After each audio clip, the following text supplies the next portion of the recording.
म्हणून सत्यजित आला नाही वाटतं. काही प्रॉब्लेम नाही. मॅम तो रिकाम टेकडा आहे, त्याला काही प्रॉब्लेम नाहीये. मग तो करतो काय पण? कॉलेजला येतो ना व्यवस्थित? हो मॅम, कॉलेजला पण रेग्युलर जाते. पण तुझ्या तुझ्या घराच्या जवळपास पण तुम्ही एकाच कॉलेजमध्ये नाहीये ना?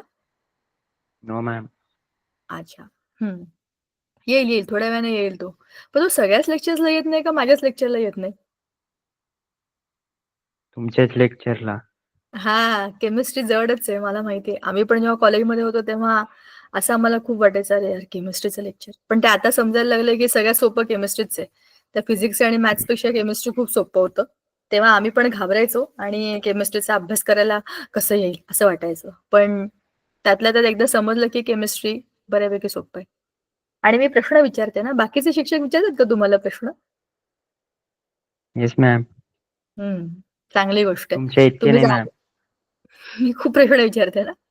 ठीक आहे. चला आपण अभ्यासाला सुरुवात करूया. आणि मी आता बुक शेअर करते आणि आपला पुढचा जो टॉपिक आहे हायड्रोजन स्पेक्ट्रमच्या पुढचा, तिथे आपण जाऊच. पण एकदा थोडक्यात शॉर्टकटमध्ये आपण त्याला जरा रिवाइज करू, आपण काय काय बघितलंय. सी स्ट्रक्चर ऑफ ॲटम मध्ये ही जी गोष्ट सुरू झाली ती आपली 8वीत सुरू झालेली आहे, बरोबर? तर आपल्याला ॲटॉमिक स्ट्रक्चरचा बेस माहितीये की ह्या ॲटॉमिक स्ट्रक्चरचा स्टडी कसा सुरू झाला होता. त्याच्यानंतर आपल्या एन्शंट इंडियामध्ये तर ते डाल्टनच्याही आधी कणाद ऋषींनी ही कल्पना मांडली होती की कणांनी सगळं जग बनलंय. त्याच्यानंतर मॉडर्न सायन्समध्ये किंवा मॉडर्न स्टडीजमध्ये sub atomic particles, atom, structure of atom ह्या सगळ्यावरती रिसर्चेस झाले. डाल्टनची थेअरी असेल किंवा plum pudding model of J Thomson असेल किंवा रुदरफोर्डचा गोल्ड फॉईलचा एक्सपेरिमेंट असेल. ह्या सगळ्या एक्सपेरिमेंट्समधनं हे सिद्ध झालं की ॲटमचं structure it is similar to the solar system. जसं की त्याच्या अभ्यासामध्ये त्याला तसंच मांडलं होतं की जशी सोलार सिस्टीम आहे तसं आपलं ॲटमचं स्ट्रक्चर आहे. सेंट्रली प्लेस न्यूक्लियस आणि आजूबाजूला electron revolving in their particular shells the orbits. आणि त्याच्यानंतर मग ॲटमच्या ह्या अभ्यासाबरोबर हे पण कळलं की atom is not just one entity. त्याच्यामध्ये सब ॲटॉमिक पार्टिकल्स पण असतात. प्रोटॉन्स, न्यूट्रॉन, इलेक्ट्रॉन्स ह्या 3 सब ॲटॉमिक पार्टिकल्सचा पण शोध लागला. Protons are positive, electrons are negative, neutrons are neutral हे पण समजलं. मागच्या वेळेला आपण ह्या सगळ्याच्या पुढचा मुद्दा म्हणजे आयसोटोप्स, आयसोबार्स, आयसोटोन्स हा केला होता, बरोबर? परवाच्या आपल्या लेक्चरमध्ये हे सगळं आपलं बोलून झालं. आता आपण त्याच्या पुढच्या मुद्द्याकडे, ड्रॉबॅक्स ऑफ रुदरफोर्ड्स ॲटॉमिक मॉडेल, त्याच्यानंतर बोअरचं मॉडेल कसं सुरू झालं ते त्या स्टोरीवरती होतो. आणि मध्येच त्याच्यामध्ये वेव्ह पार्टिकल ड्युअलिटी आली. त्याच्यानंतर मध्येच त्याच्यामध्ये फोटॉन इफेक्ट तो भाग आला. मग वेव्ह पार्टिकल आलं तर मग वेव्हच्या प्रॉपर्टीज, मग पार्टिकलच्या प्रॉपर्टीज. बघा ना, वरती इथे वेव्ह पार्टिकल ड्युअलिटी ह्या मुद्द्याला धरून आपण 2 गोष्टी बघितल्या. सगळ्यात पहिल्या बघितल्या की इलेक्ट्रोमॅग्नेटिक वेव्हच्या प्रॉपर्टीज. मग आपण बघितल्या पार्टिकल नेचरच्या प्रॉपर्टीज. का बरं? आपल्याला हे सिद्ध करायचंय की आपला जो इलेक्ट्रॉन आहे, जो हे सगळं कशा करता चाललंय. Electron is a negatively charged particle. It's revolving around the nucleus, right? पण तो रिव्हॉल्व करतोय करतोय करतोय म्हणजे काय होतोय? It's a charge particle. तर तो गोल गोल गोल गोल फिरता फिरता सर्क्युलर मोशन मध्ये स्वतःची एनर्जी देऊन मध्ये येऊन पडेल न्यूक्लियसच्या, अशी एक कन्सेप्ट आहे. पण हा मुद्दा खरा नाहीये. असं होत नाही. इलेक्ट्रॉन्स मध्ये येऊन पडत नाहीत. मग का नाही पडत? मग ह्याचं उत्तर शोधण्याकरता त्याचा जो बोहर जो होता ना, बोहर कोण आलं बरं लेक्चरमध्ये? आला का तो? बर. त्या ह्याच्यामध्ये स्ट्रक्चर ऑफ ॲटम मध्ये, अच्छा Gaurangi hello. Structure of atom मध्ये नवीन एक ऍडिशन आली की आपला जो बोर मॉडेलने सांगितलेल्या कन्सेप्ट प्रमाणे त्याने ही जी कन्सेप्ट होती ना की इलेक्ट्रॉन गोल गोल गोल फिरून पडतील, त्याचं उत्तर शोधण्याचा प्रयत्न केला की इलेक्ट्रॉन असे पडणार नाहीत, ते तिथेच राहतील. पण ते सिद्ध कसं करणार? सी, एखादी गोष्ट आपल्याला दिसते म्हणून ती खरी आहे, पण जी गोष्ट आपल्याला दिसूच शकत नाही तिला तुम्ही सिद्ध कसं करणार? You cannot see the atoms, you cannot see the sub atomic particles, but still you know that electrons revolve around the nucleus, they don't fall into the nucleus, they are at a separate place. How will you prove? ते prove करण्याकरता कोणत्या तरी थिअरीची मदत घ्यायची आणि दुसऱ्या कोणत्या तरी कन्सेप्टला अप्लाय करायच्या, जेणेकरून ह्या मुद्द्यामुळे हे प्रूव्ह झालं की electrons do not fall into the nucleus, हे सिद्ध होईल. त्याच्याकरताच्या तेव्हा सुरू असलेल्या वेगवेगळ्या अभ्यासांना त्याने बघितलं आणि त्याच्यामध्ये हे electromagnetic dual nature of particles म्हणजे इलेक्ट्रॉन्सचं किंवा इलेक्ट्रोमॅग्नेटिक वेव्हचं ड्युअल नेचर ह्याच्याबद्दलची चर्चा सुरू झाली. एक तर ते आपली वेव्ह जी आहे म्हणजे वेव्ह नेचर किंवा दुसरी पार्टिकल नेचर, अशा दोन गोष्टी काय काय आहेत, मग त्यांच्या पार्टिकल्स असतील तर त्याच्या प्रॉपर्टीज काय आहेत, वेव्ह असेल तर प्रॉपर्टीज काय आहेत. आपण मागच्या वेळेला बघितलं होतं की तुम्ही वेव्ह कशी म्हणता, साऊंडची वेव्ह पण आपण अशीच काढतो बरोबर. ही जी एक वेव्ह आहे हा त्याचा एक 1 युनिट म्हणता येईल आपल्याला. त्या युनिटचा अभ्यास केला तर हे त्याचं हाईट आहे, त्याचं अँप्लिट्यूड आहे, हे डिस्टन्स इथून इथपर्यंतचं डिस्टन्स त्याची वेव्हलेंथ आहे. या एका पॉइंट मधनं एका सेकंदाला किती अशा वेव्हज गेल्या हे कळलं की आपल्याला समजेल त्याची फ्रिक्वेन्सी काय. वेव्ह नंबर हा तुमच्या ह्या फ्रिक्वेन्सीचा रेसिप्रोकल असतो, 1 फ्रिक्वेन्सी असं केलं की आपल्याला मिळतो वेव्ह नंबर. ह्या सगळ्या प्रॉपर्टीज एका वेव्हच्या असतात. हे आपण कुठून आणलं, हे वरच्या मुद्द्यातनं आणलं. हे का सांगायला लागलं आपल्याला की आपले जे काही वेव्ह आहेत, कोणत्याही वेव्ह आहेत, ह्या 2 प्रकारचं नेचर दाखवतात. एक तर ते इलेक्ट्रोमॅग्नेटिक रेडिएशनचं किंवा पार्टिकलचं. समजलं. आता ह्या वेव्ह का आपण म्हणालो, कारण की इलेक्ट्रॉन जे गोल गोल गोल गोल फिरतायत ते इलेक्ट्रॉन्स आहेत, त्याच्यामध्ये चार्ज आहे. मग चार्ज पार्टिकल्स गोल गोल फिरतायत म्हणजे त्यांच्यामध्ये wave particle duality of electromagnetic radiation. तर ते जी काही एनर्जी बाहेर इमिट करतायत त्याच्याबद्दलची चर्चा चालली आहे ही सगळी. हे कुठून आले मुद्दे, हे इथून आले. ते इलेक्ट्रॉन मध्ये पडत नाहीयेत हे सिद्ध करण्याकरताच्या ह्या सगळ्या वेगवेगळ्या गोष्टी आहेत. म्हणजे आपल्याला काहीच संबंध लागत नाही. बघा विचार करा, आतापर्यंत आपण बघत होतो की रुदरफोर्डचं ॲटॉमिक मॉडेल काय, त्याच्यानंतर बोहरचं मॉडेल आलं, मध्येच म्हणजे वेव्ह पार्टिकल ड्युअलिटी आली, त्याच्यानंतर मध्येच आपल्याला पार्टिकलचे प्रॉपर्टीज आणि वेव्हलेंथच्या प्रॉपर्टीज.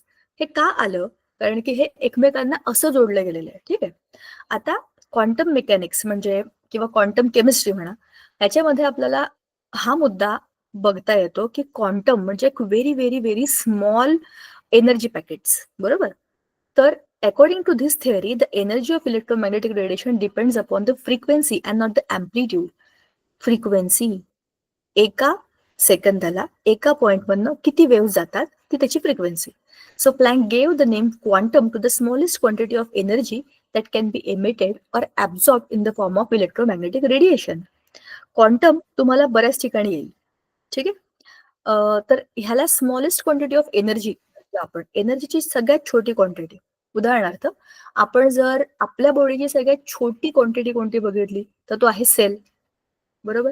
एका सेल मधून आपण समजू शकतो की सेल हा सगळ्यात छोटा आहे आणि त्याच्याप्रमाणे आपली सगळी बॉडी बनलेली आहे. सेलच्या मध्ये पण भरपूर गोष्टी आहेत, तो भाग आपण जाऊ देऊया. पण smallest quantity that we can measure की ह्या मायक्रो ऑर्गॅनिझम मध्ये एकच सेल आहे, मग युनी सेल्युलर आहे आपण असं सांगतो. कोणाचा माहिती होणार बरं, काय बोलायचं आहे का? बर. पण जर आता आपल्याला एनर्जीला मेजर करायचंय आणि ही एनर्जी कुठली आहे, कुठल्या तरी चार्ज पार्टिकलने जी एनर्जी एमिट केली आहे किंवा ऍब्झॉर्ब केली आहे, तर त्याला आपण कसं मोजणार, त्याच्याकरता क्वांटम हे सगळ्यात छोटं युनिट त्याने दिलं आणि एक इक्वेशन दिलं, E is equal to H V, म्हणजे ही फ्रिक्वेन्सी एच न्यू म्हणतात त्याला. तर ई म्हणजे एनर्जी, एच म्हणजे तो स्वतः प्लँक, त्याच्या नावाचा तो कॉन्स्टंट प्लँक्स कॉन्स्टंट, आणि फ्रिक्वेन्सी म्हणजे एनर्जी आणि फ्रिक्वेन्सी ह्याचं त्याने एक काहीतरी गणित दिलं आपल्याला. आणि त्या प्लँक्स कॉन्स्टंटची व्हॅल्यू पण आहे. हे कशा करताय, प्रॉब्लेम सॉल्व्ह करायला. त्या सगळ्याचा कुठेतरी आपल्याला प्रॉब्लेम सॉल्व्ह करताना उपयोग होतो. ही एक कन्सेप्ट त्याच्यामध्ये आलेली आहे, हे आपल्याला आता समजलं. ठीक आहे. आता आपल्याला यायचंय line emission spectrum of hydrogen. हा आपण मागच्या वेळेला सुरू केला होता, तुम्हाला लक्षात असेल. तर आपण हे बोललो होतो की एखादा पार्टिकल, समजा ही आपण एनर्जी लेवल धरूया, ही आहे ग्राउंडची एनर्जी. ग्राउंड म्हणजे नॉर्मल स्टेट.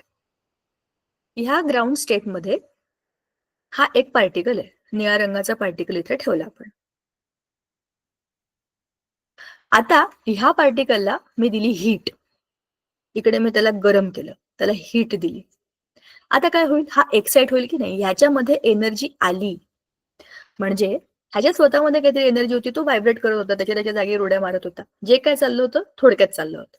पण मी त्याला वरून एनर्जी दिली, म्हणजे मी काय केलं, त्याला गरम केलं किंवा त्याला प्रेशराईज केलं, काहीतरी केलं ज्याच्यामुळे त्याच्यामध्ये एनर्जी आली. आता तो काय झाला, एक्साइटेड स्टेटमध्ये गेला.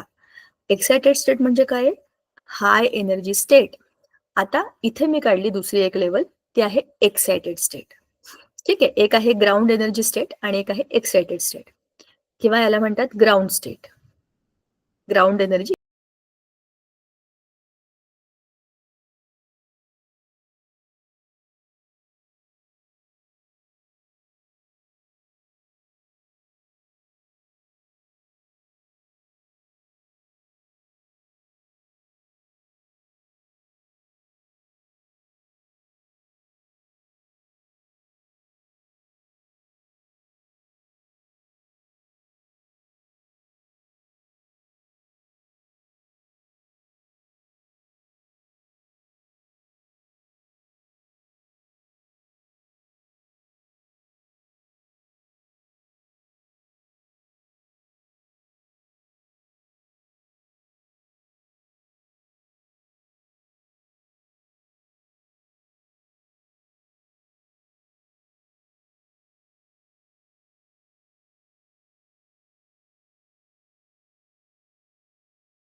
studied by 5 scientists in late 19th century, and they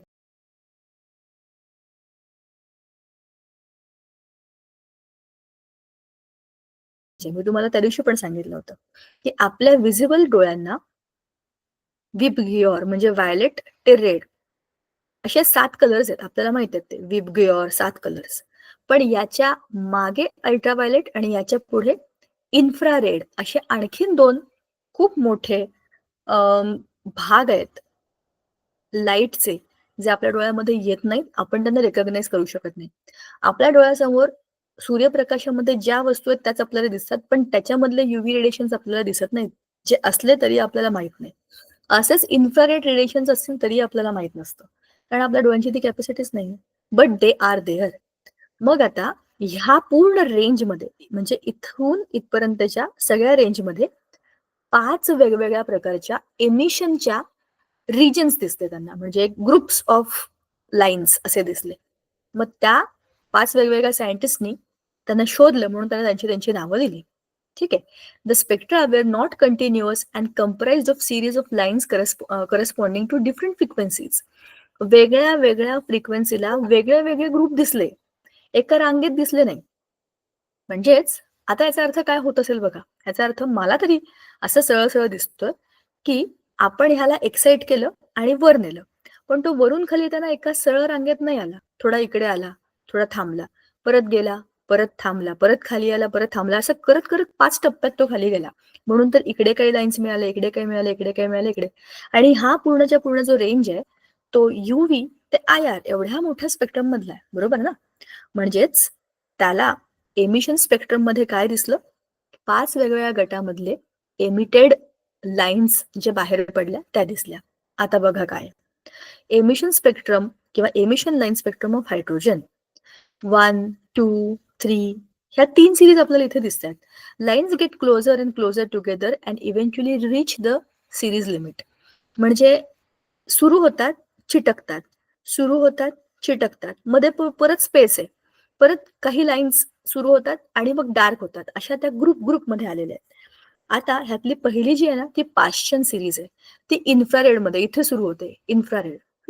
मग आहे बाल्मर सिरीज, पार्टली विजिबल, थोडीशी विजिबल मध्ये येते बाल्मरची. मग लेमॅन सिरीज अल्ट्राव्हायलेट, डायरेक्ट इकडे गेलेली येते. आता इथे पूर्ण दिलंय आपल्याला. लेमॅन म्हणजे ही इथली, इथून सुरू होते, ही युव्ही मध्ये आहे. खाली नाव युव्ही आहे का इकडे, युव्ही मध्ये हा आहे. मग त्याच्यानंतर दुसरी आहे बॅल्मर, इकडे येते. मग आहे पाश्चन आणि याच्या मागे आणखीन 2 आहेत. एक आहे ब्रॅकेट, हे इथलं ब्रॅकेट, आणि इथे आहे पी फंड. म्हणजे असेच आणखीन इथे अशा लाईन्स, आणि इथे आणखीन दुसरा एक असा लाईन्स, असे 2 ग्रुप आपल्याला मिळतात. अजून ते कुठे आहेत, इन्फ्रारेड मध्ये आहेत. आता हे काय आहे आणि याचं काय करायचं, ह्याचे आपल्याला गणित आहेत, प्रॉब्लेम्स आहेत याच्यावरती. In the year 1885, Balmer expressed the wave numbers of the emission lines in the visible region of electromagnetic radiations by the formula. त्याने ह्याच्यावरती एक फॉर्म्युला एक्सप्रेस केला. Wave number is equal to 109677 1/2 square minus 1/n square per centimetre. लक्षात ठेवा, हा formula आहे असा आहे. म्हणजेच काय, where N is equal to 3, 4, 5 दुसऱ्याच्या पुढे मोजायचं आहे. हे बाल्मरने दिलेलं आहे. बाल्मरची सिरीज कितीवी आहे बघा बरं. थोडंसं त्याला मी आता छोटं करते म्हणजे मला एकत्रित सगळं दिसेल. बाल्मरची सुरुवातच 2 ने होते, बरोबर. म्हणून 1/2 स्क्वेअर मायनस 1/n स्क्वेअर. आता ह्याच्यात n म्हणजे 3, 4, 5 असे आहेत. The lines describe by this formula are called Balmer series. ह्याने वेव्ह नंबरचा फॉर्म्युला दिलाय, हा वेव्ह नंबर आहे, ठीक आहे. R Rydberg found that all the 5 series of lines could be describe by the following general formula. या फॉर्म्युलालाच तुम्ही जनरलाइज केलं, इथे 2 स्क्वेअरच्या ऐवजी n स्क्वेअर दिलं, तर तुमचा जो फॉर्म्युला येतो तो तुम्ही कुठल्याही सिरीजला लावू शकता, तर तुम्हाला वेव्ह नंबर मिळतो. वेव्ह नंबर म्हणजे तुमच्या फ्रिक्वेन्सीला रेसिप्रोकल करायचंय तुम्हाला. आता n2 is equal to n1 plus 1, n1 plus 2, n1 plus 3 असं करत करत तुम्ही जाऊ शकता. हा n2 ची व्हॅल्यू तुम्हाला मिळते. The value 109677 per centimetre is called Rydberg constant for hydrogen, म्हणजे RH.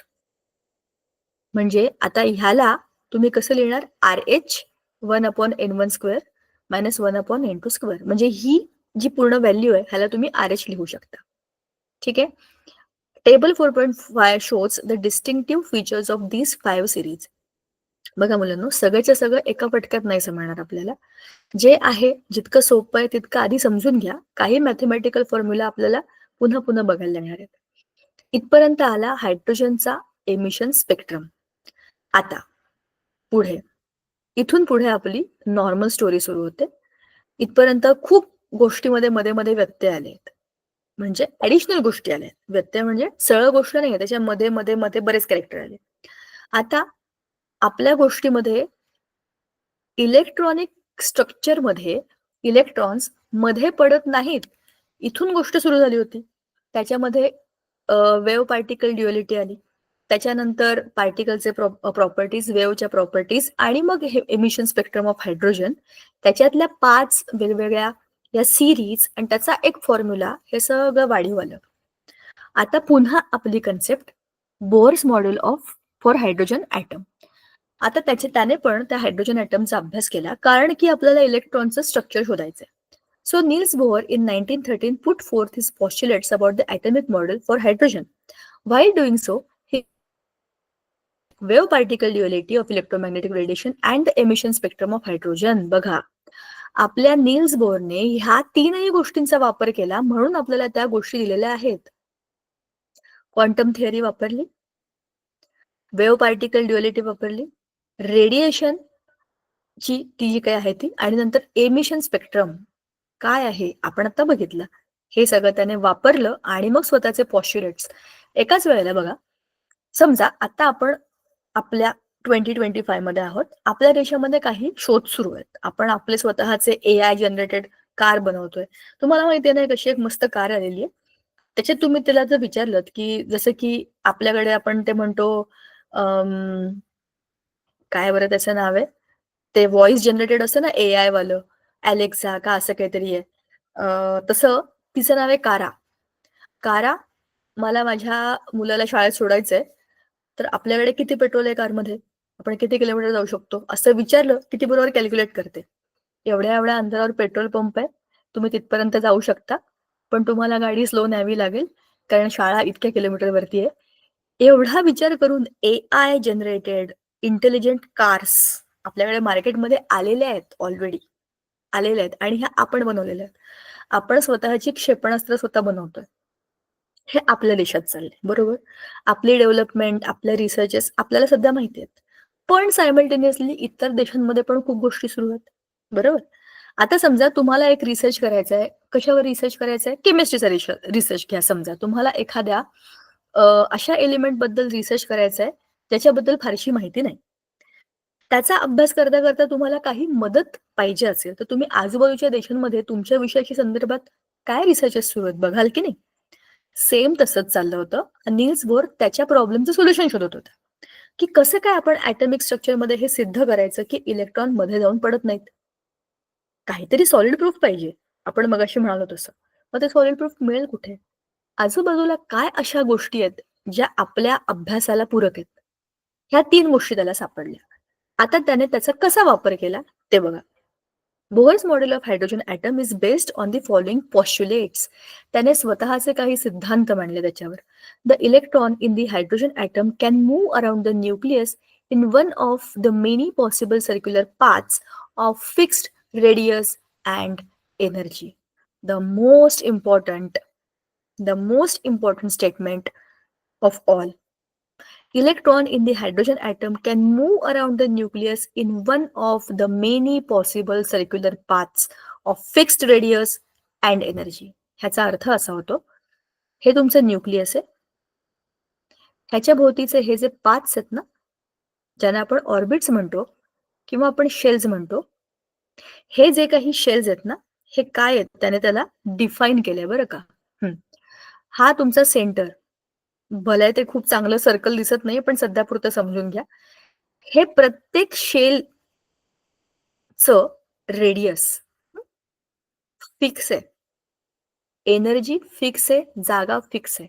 आणि हे प्रत्येक शेल फिक्स्ड पाथ आहेत, त्याच्यावरती इलेक्ट्रॉन फिरतात. म्हणजे जर हा पाथ फिक्स असेल, तर हा फिरणारा इलेक्ट्रॉन, बरोबर? इथे इलेक्ट्रॉन आहे. हा असा गोल गोल गोल गोल फिरून मध्ये पडणारच नाही. हे जे आहेत हे पाथ म्हणजे रस्ता, हे सगळे रस्ते फिक्स आहेत. याच्यावर एकदा इलेक्ट्रॉन गेला, हा इलेक्ट्रॉन या पाथवरती असेल, तर तो याच पाथला फॉलो करेल. तो हा पाथ सोडून जाऊ शकत नाही, जोपर्यंत दुसरी कंडिशन सांगत नाही. हा पाथ फिक्स आहे, याच्यावरच जायचंय. त्याचं डिस्टन्स सेंटर पासून फिक्स आहे आणि त्याची एनर्जी पण फिक्स आहे. समजलं? म्हणजेच मध्ये जाऊन पडायचा प्रश्न मिटला. These paths are called orbits. These are stationary states or allowed energy states. म्हणजेच काय? या स्टेशनरी फिक्स अशा एनर्जीच्या स्टेट आहेत, त्याच्यावरतीच तुमचे इलेक्ट्रॉन फिरू शकतात. त्यांना तुम्ही ऑर्बिट्स म्हणा, शेल्स म्हणा. These orbits are arranged concentrically around the nucleus in an increasing order of energy. आणखीन एक फॅन्टॅस्टिक उत्तर. मध्ये न्यूक्लियस आहे, बाजूला शेल्स आहेत. जसं जसं जसं तुम्ही न्यूक्लियस पासून लांब लांब लांब जाल, तशी एनर्जी वाढत वाढत जाईल. हे एनर्जीचे पाथ आहेत, एनर्जीचे रस्ते आहेत. त्या एनर्जीवरतीच तुमचे इलेक्ट्रॉन फिरतायत. पहिल्या शेलची एनर्जी कमी आहे दुसऱ्या शेलपेक्षा, दुसऱ्याची कमी आहे तिसऱ्यापेक्षा. म्हणजेच ते एकामेकांच्या भोवती कॉन्सेंट्रिक सर्कल्स माहितीये का तुम्हाला? मला let me go to the pens, I can draw that well there. See, जरा ही गोष्ट जरा आपण पेंटमध्ये चांगली समजून घेऊ शकतो. इथे मला चित्र काढणं कठीण आहे कारण इथे चांगले सर्कल्स काढता येत नाहीत. सी, कॉन्सेंट्रिक सर्कल या शब्दाचा अर्थ आहे एक सर्कल, त्याच्या भोवती दुसरं सर्कल, त्याच्या भोवती तिसरं सर्कल, त्याच्या भोवती चौथं सर्कल. असे तुम्ही कितीही सर्कल काढले तरी सुद्धा त्यांचा मध्यबिंदू एकच आहे. हा मध्यबिंदू सगळ्यांचा कॉमन आहे आणि हे सगळे या बिंदूच्या भोवती फिरतात. हे सगळे आहेत कॉन्सेंट्रिक सर्कल्स. एका बिंदूच्या भोवती काढलेले. कर्कटकने आपण काय करतो, कर्कटकने एक 2 सेंटीमीटरचं वर्तुळ काढतो, मग 3चं काढतो, मग 4चं काढतो. बिंदू तोच आहे ना. अशा पद्धतीने जी वर्तुळं काढली आहेत ती आहेत कॉन्सेंट्रिक सर्कल्स. आता जरा इकडे बघा. त्याचं म्हणणं असं आहे की प्रत्येक ऑर्बिट ही एक एनर्जी लेवल आहे. कॉन्सेंट्रिक एनर्जी लेवल्स हे फिक्स्ड पाथ आहेत. हे असेच असतात. हे असे तिकडे वाकडे आतमध्ये घुसलेले असे कुठेही नाहीये. प्रत्येक शेलची एक विशिष्ट एनर्जी आहे. त्या एनर्जी पाथवर तुमचे इलेक्ट्रॉन फिरतात. जसं जर तुम्ही आतून बाहेर जाल तर एनर्जी वाढत जाते. इन्क्रीजिंग एनर्जी, बरोबर. Energy increases as you go away from the centre, बरोबर. इथपर्यंत गोष्ट आली, आता समजली. The energy of an electron in the orbit does not change with time. The energy of an electron in the orbit does not change with time. म्हणजे आज electron या शेलमध्ये, उद्या पण या शेलमध्ये, तर त्या वेळेप्रमाणे त्याची एनर्जी बदलणार नाही. म्हणजे जसं आपण भवऱ्यात उदाहरण घेतलं होतं ना, गोल गोल गोल गोल फिरतो, थोड्या वेळानंतर मध्ये येऊन पडतो. ह्याचा वेळेशी काहीच संबंध नाहीये. ही एनर्जी फिक्स आहे आणि ती वेळेबरोबर बदलत नाही. However, the electron will move from the lower stationary state to the higher stationary state if and when the required amount of energy is absorbed by the electron. Energy is emitted when the electron moves from the higher stationary state to the lower stationary state. The energy change does not take place in the continuous manner. बघा, दुसऱ्या प्रश्नाचं उत्तर आलं. जर एखादा electron, now let us see, समजा इथे एक इलेक्ट्रॉन आहे. के शेल मध्ये एक इलेक्ट्रॉन काढला आपण. या इलेक्ट्रॉनला बाहेर जायचंय इथे. त्याला एनर्जी घ्यावी लागेल, बरोबर, कारण इथे एनर्जी जास्त आहे. आणखीन उडी मारायची बाहेर, पुन्हा त्याला एनर्जी घ्यावी लागेल. ही एनर्जी कशी घेतात? आपण इलेक्ट्रॉनला ऍक्टिव्हेट करतो म्हणजे काय करतो? हीट देतो, प्रेशराईज करतो, बरोबर. एखाद्या कॅटलिस्टच्या जवळपास टाकतो म्हणजेच काय करतो? आपण त्याला एनर्जी देतो. आतल्या शेलमधून तो बाहेर जाऊ शकतो जेव्हा आपण त्याला एनर्जी देतो. पण जर इलेक्ट्रॉनला आतून बाहेरून आत यायचंय तेव्हा त्याला एनर्जी सोडावी लागेल. तेव्हा तो काय करेल? मायनस एनर्जी करेल. बाहेरच्या स्टेटमध्ये, बाहेरच्या शेलमध्ये ऑलरेडी जास्त एनर्जी, तेवढ्या एनर्जीची गरज नाही. ती एनर्जी काढून टाकेल, पुन्हा आत येईल, पुन्हा एनर्जी काढून टाकेल. म्हणजेच काय होईल की आतून बाहेर जाताना एनर्जी घ्यायची, बाहेरून आत येताना एनर्जी द्यायची. असं केल्याने काय होतं? एनर्जी देवाण-घेवाण, पण एनर्जी फिक्स्ड आहे त्यांच्या त्यांच्या ठिकाणी. इलेक्ट्रॉन्स फिरतायत त्यांच्या त्यांच्या ऑर्बिट्समध्ये. ते कंटिन्युअस बदलतील, कमी होईल, जास्त होईल असं होणार नाही. जिथे आहे तिथेच राहतील. हा, उड्या मारू शकतात. एनर्जी दिली थोडीशी, त्याने घेतली, जेवढी एनर्जी हवी तेवढी घेतली, उडी मारली, आणखी एनर्जी लागली, उडी मारली, असं करू शकतात. पण फिरतायत, मध्ये उड्या मारतायत, ह्याच्यामध्ये फिरतायत असं होणार नाही. ठीक आहे. आता पुढचा मुद्दा बघा. हा, आता याच्यामध्ये बघा, अँग्युलर मोमेंटम. आता हा आणखी एक वेगळा मुद्दा आहे. ऍक्च्युली हा फिजिक्सची कन्सेप्ट आहे, पण आता केमिस्ट्री फिजिक्स सगळं सेमच असतं. बघा, angular momentum is a product of moment of inertia and angular velocity omega. हा, आता काय आहे? Angular momentum, moment of inertia आणि अँग्युलर वेलोसिटी ओमेगा. जेव्हा आपण सर्क्युलर मोशन मध्ये बघतो, सर्क्युलर मोशन मध्ये हा आहे आपला सेंटर आणि हे टँजेन्शियल जे जातं ना, टँजंट सर्कलला, कोणत्या पण पॉइंटला बाहेरच्या बाजूला जे टँजंट काढतो आपण, त्या सर्क्युलर पाथचा विचार केला तर त्याला अँग्युलर मोमेंटम म्हणतात. ठीक आहे. आणि तो मोमेंटम आपण मोमेंट ऑफ इनर्शिया, इनर्शिया शब्दाचा अर्थ आहे लेझीनेस, तो मोमेंट ऑफ इनर्शिया आणि अँग्युलर वेलोसिटी, त्याची ह्या अँगलची जी वेलोसिटी आहे त्याचा प्रोडक्ट असतो ओमेगा. ह्याच्यावरती प्रॉब्लेम आहेत आपल्याला. ही कन्सेप्ट अशी आहे, ही अशीच आहे.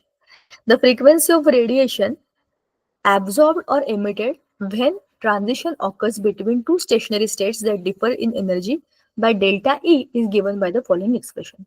आता इथपर्यंत गोष्ट आली होती आपण उड्या मारत वर खाली जाण्याची.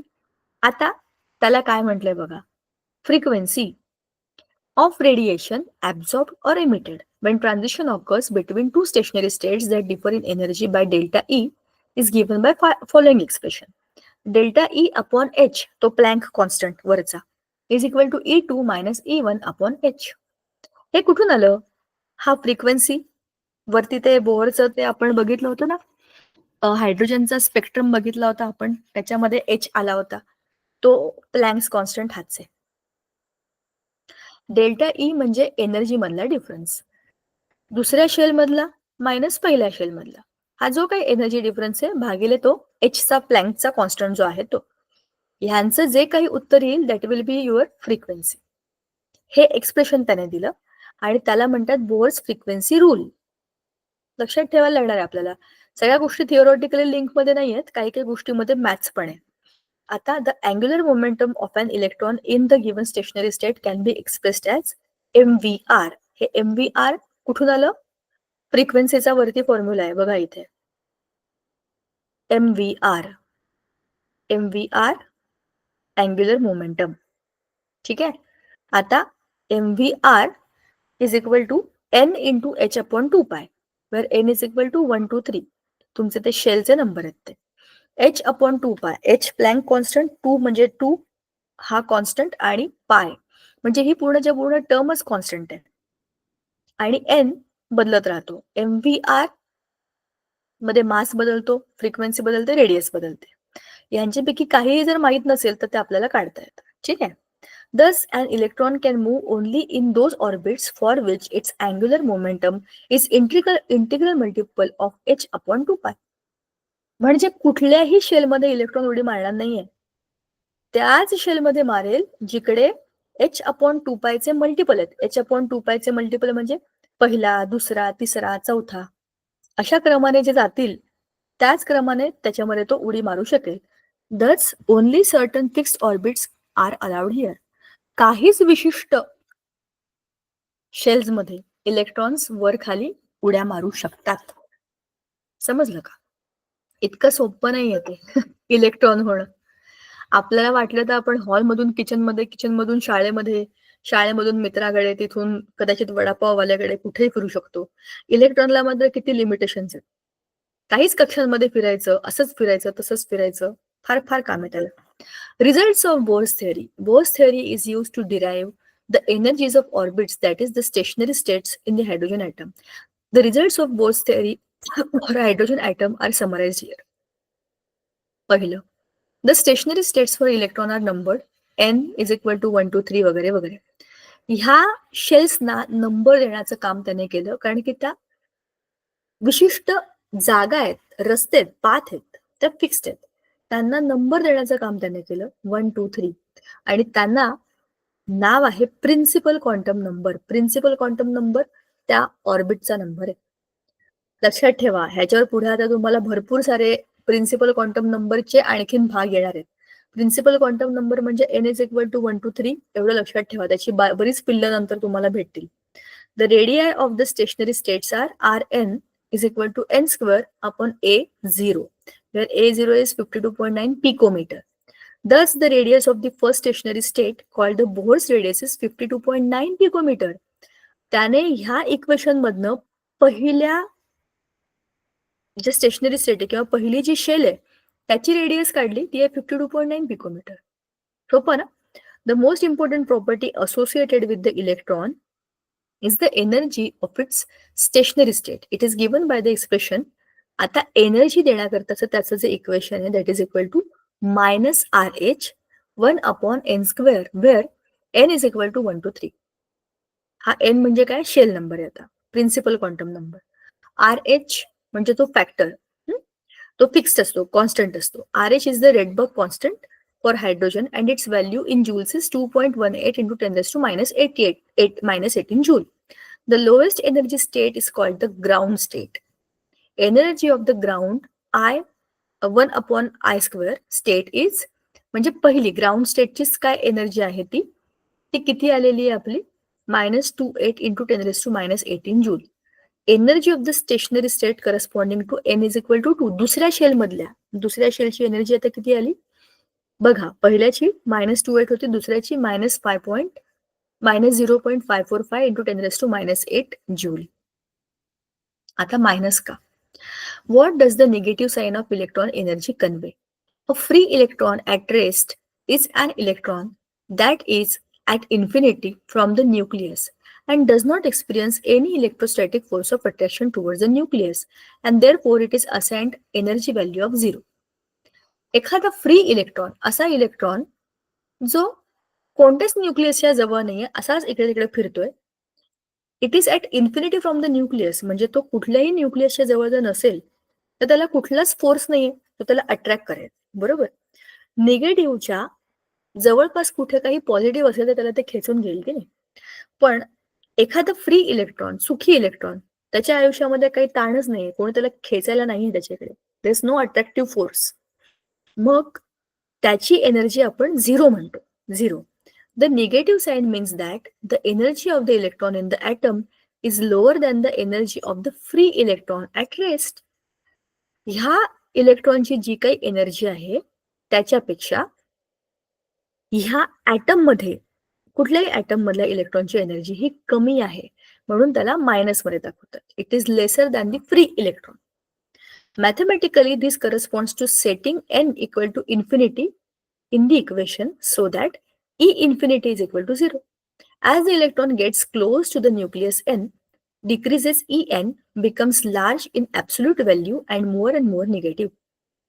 म्हणजेच काय, फ्री स्टेट मधला इलेक्ट्रॉन 0 धरलाय आपण, तर ॲटम मधल्या इलेक्ट्रॉनला अट्रॅक्टिव्ह फोर्स आहे, त्याच्यावरची जी एनर्जी आहे ती मोकळ्या इलेक्ट्रॉनपेक्षा कमी आहे, म्हणून त्याला आपण मायनस मध्ये दाखवलं. ठीक आहे. The negative sign corresponds to attractive force between the electron and the nucleus. हे सगळ्यात महत्वाचं वाक्य आहे. अट्रॅक्टिव्ह फोर्स मध्ये अडकलेला इलेक्ट्रॉन आहे, म्हणून तो मायनस मध्ये त्याची एनर्जी दाखवतोय आपण. ठीक आहे.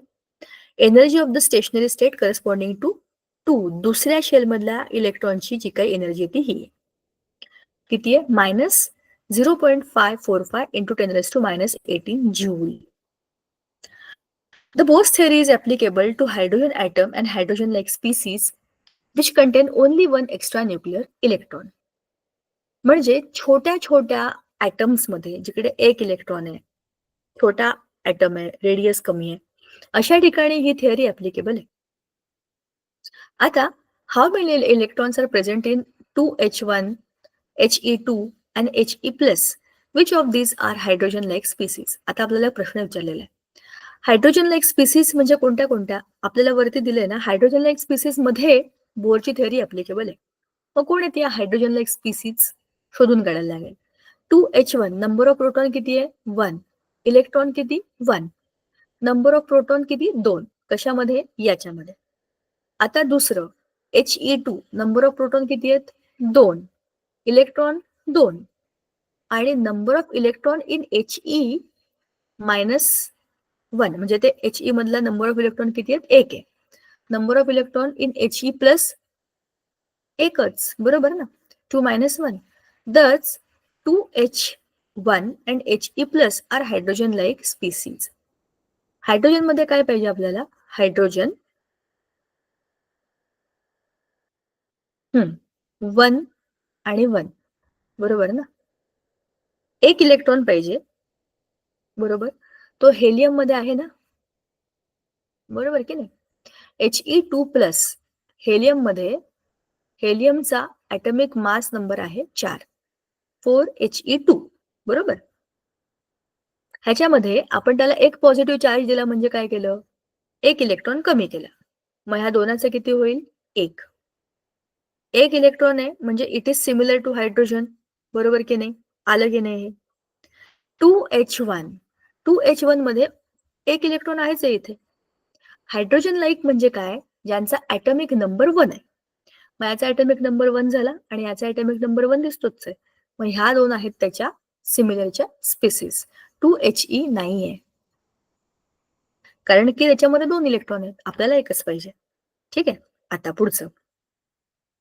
Bohr theory can be applied to hydrogen-like species, for example, helium, lithium +2, beryllium +3, and so on. Energies of the stationary states associated with this species are given by खूप सारे इक्वेशन्स आणि खूप सारे नंबर्स याच्यामध्ये आहेत आणि याला काहीच पर्याय नाहीये. त्याचा एक चार्ट बनवायचा, आपल्या रूममध्ये लावायचा. हे सगळे इक्वेशन्स त्याच्यामध्ये बघत राहायचे तरच ते लक्षात राहतात. मला येतं, मी लिहिलं, वहीमध्ये केलंय. हे येणार नाही तुम्हाला परीक्षेला. पण तुम्हाला गॅरंटी देते. याच्यामध्ये एवढ्या गोष्टी आहेत बारीक. तुम्हाला असं वाटेल की हे मला समजलंय, पण हे नंतर वाचाल तरीही तुम्हाला समजणार नाही. आणि आताही तुम्हाला समजलं नसेल तरीही मी समजू शकते, कारण ह्या खूप मोठ्या गोष्टी आहेत. It's not easy like our 10th standard chemistry. बरोबर? विचार करा या धड्यामध्ये किती गोष्टी टाकलेल्या आहेत. आपण स्ट्रक्चर ऑफ ॲटम 8वीत पण पाहिलं होतं. 9वीत थोडं पाहिलं होतं. 10वीत थोडं पाहिलं होतं. 11वीचं स्ट्रक्चर ऑफ ॲटम बघा याच्यात काय आहे. आणि विचार करा हे सगळं तुमच्या खरंच लक्षात राहणार आहे का? नाही राहणार. मग आपण दुसरी आयडिया करायची.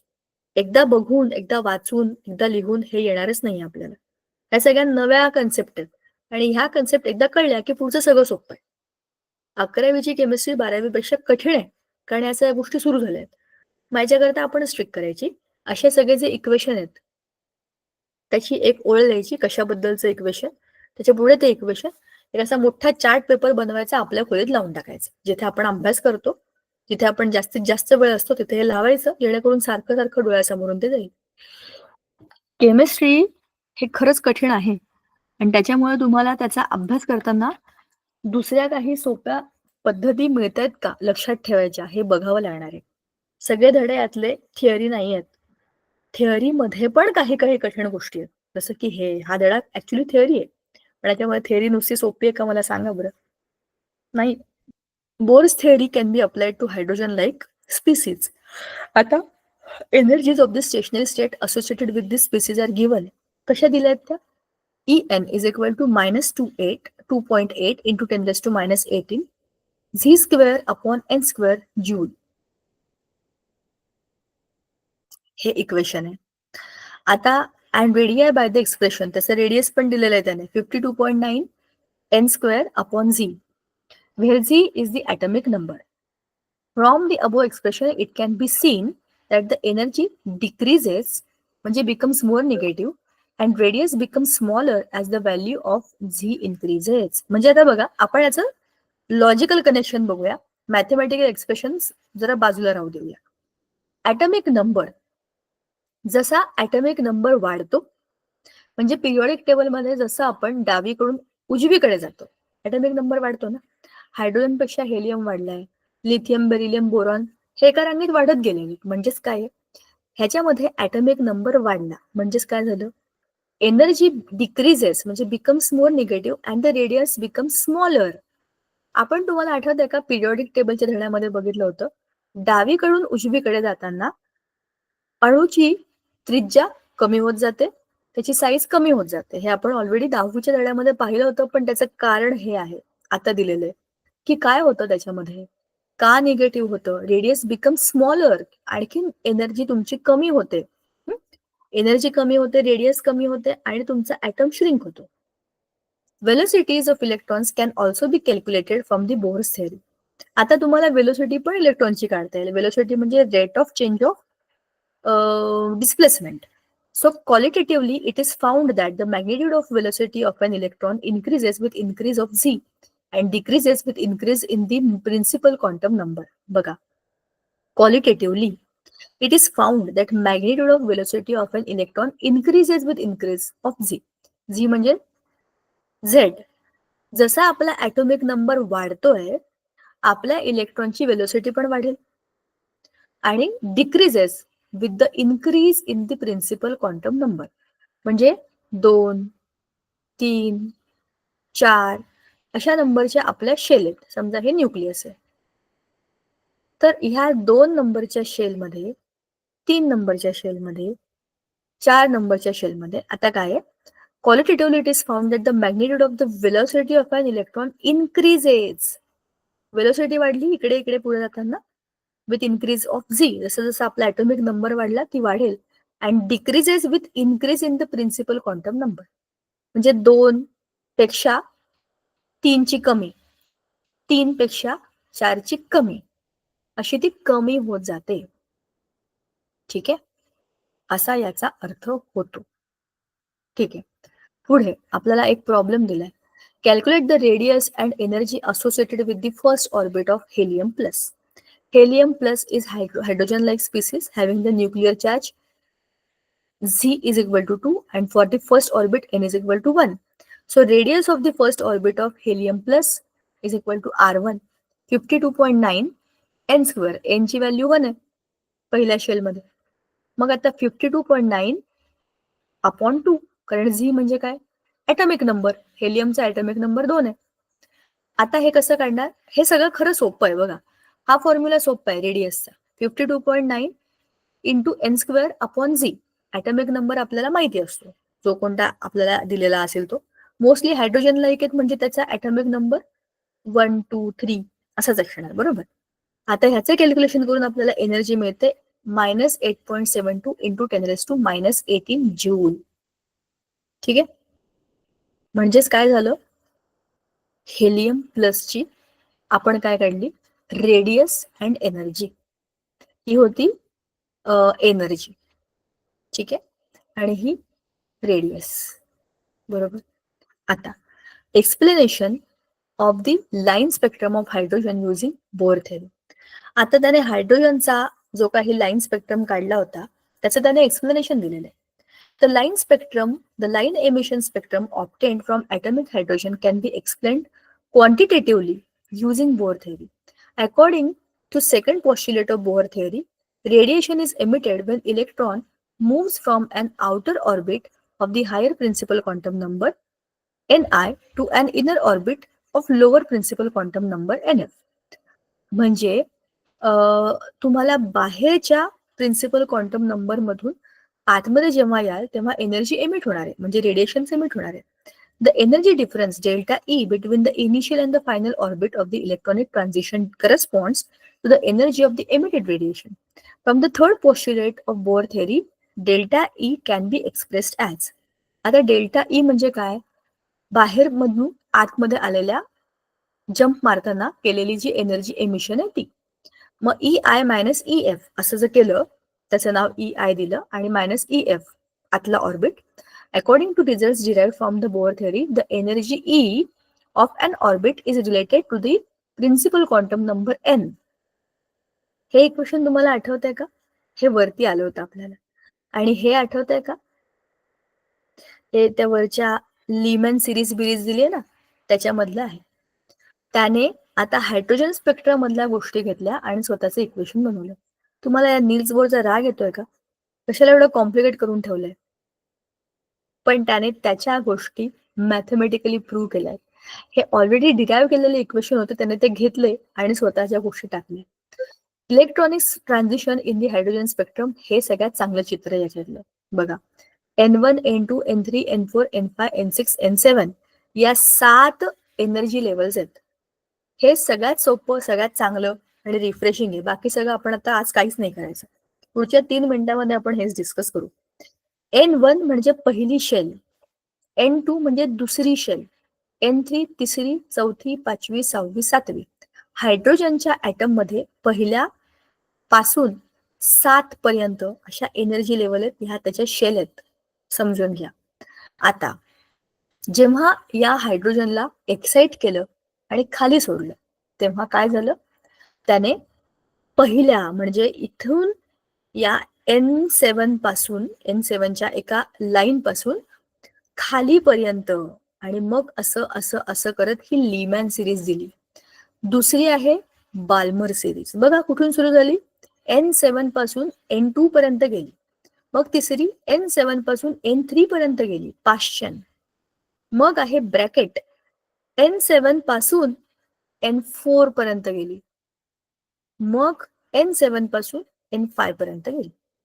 या 5 सिरीज आता आपल्याला ज्या दिसत आहेत त्या तुम्हाला काढणं सोपं आहे की नाही? ठीक आहे, ह्याच सोप्या आहेत, बाकी काहीच सोपं नाही ह्यातलं. हे delta E is equal to 2.18 into 10⁻18 1/nf² minus 1/ni² joule, ह्या सगळ्या मॅथमॅटिकल कॅल्क्युलेशन्स मधनं त्याला हे सिद्ध करायचं होतं की इलेक्ट्रॉन्स त्यांच्या स्पेसिफिक शेलमध्ये फिरतात, त्या इलेक्ट्रॉन्सच्या शेल्सची, त्या फर्स्ट सेकंड थर्ड शेलची एनर्जी असते, त्या एनर्जीची व्हॅल्यू काय, ती रेडियस काय, हे त्याने सांगितलं.